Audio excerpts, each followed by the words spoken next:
We've all heard of Frida Kahlo, the woman who painted two of the most famous self-portraits ever.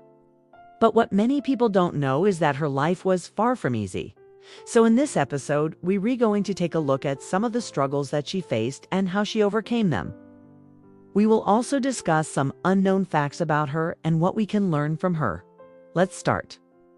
She was born on July 6, 1907 in Coyoacán, Mexico.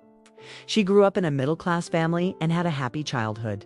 However, when she was 6 years old, she contracted the Spanish flu and spent months in bed recovering. This experience left her with a limp and a deep interest in art. When she was 18, she had a serious traffic accident that left her with chronic pain and unable to have children. These physical limitations forced her to find an outlet for her creativity, and she began painting. She said, "I paint flowers so much that I almost become myself. I am the flower." She found beauty in the natural world around her, and it became a recurring theme in her work. She also painted self-portraits that explored her identity, her emotions, and her physical limitations. Her first self-portrait was called Self-Portrait with Thorn Necklace and Hummingbird, and it was completed just 2 weeks after her accident. In it, she wears a traditional Mexican Tehuana dress and a necklace made of thorns and flowers. The hummingbird is a symbol of love and devotion, and the overall image is one of strength and resilience. It's clear that she was already a very talented artist. The brushwork is loose and confident, and the colors are vibrant and harmonious. You can see that she wasn't afraid to experiment with different techniques and styles. She was looking for her own voice as an artist, and she would continue to do so throughout her career. In 1929, she had an exhibition at the Palacio de Bellas Artes in Mexico City. Although it wasn't a success, it caught the eye of Diego Rivera, one of the most important muralists in Mexico. He became her mentor, and they married in 1929. Together, they created some of the most iconic works of art in Mexican history. But their marriage was not without its problems. He was a communist, and she was a surrealist. They had very different political views and lifestyles. For example, he liked to party a lot, but she preferred to stay home and paint. He was also unfaithful to her on several occasions, which caused her great pain and anguish.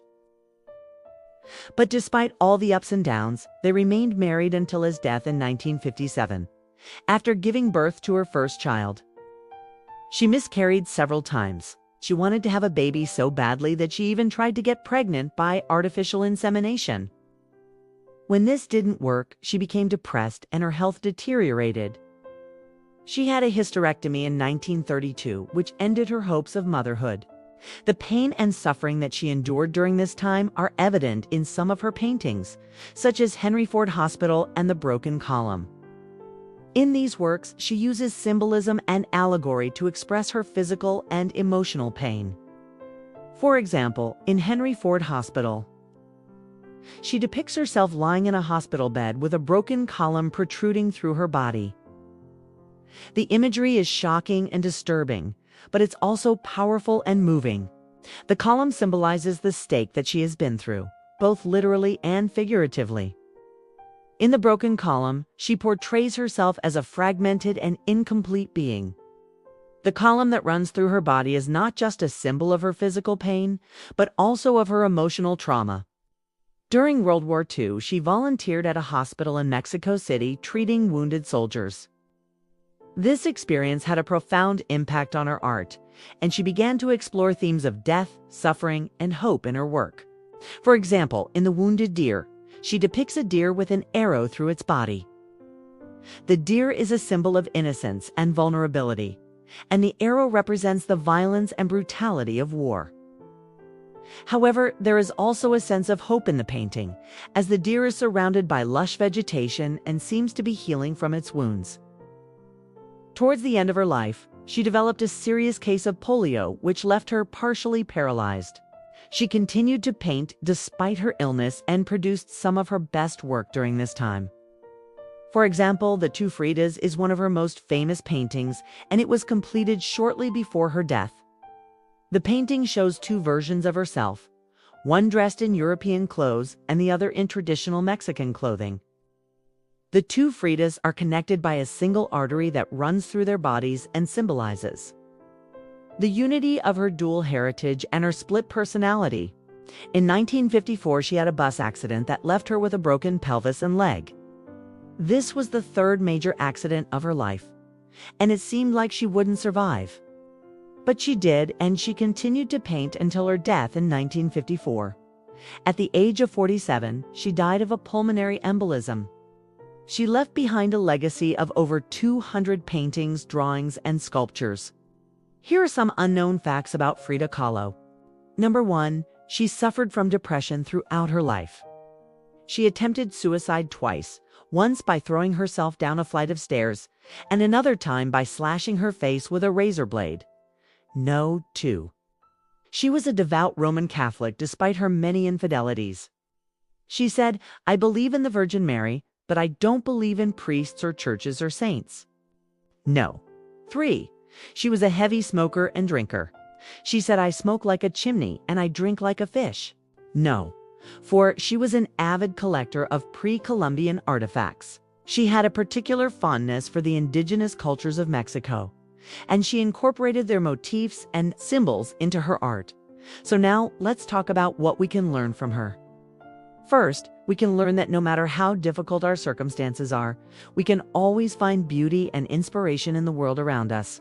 Second, we can learn that we should never give up on our dreams, no matter how many obstacles we face. Third, we can learn that we should embrace our uniqueness and celebrate our differences. Fourth, we can learn that we should use our art to make a difference in the world. And finally, we can learn that we should live our lives to the fullest, even if we are limited by our physical abilities.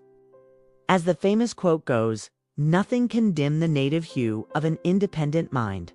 This is a quote from the English poet and playwright Christopher Marlowe, who lived from 1564 to 1593.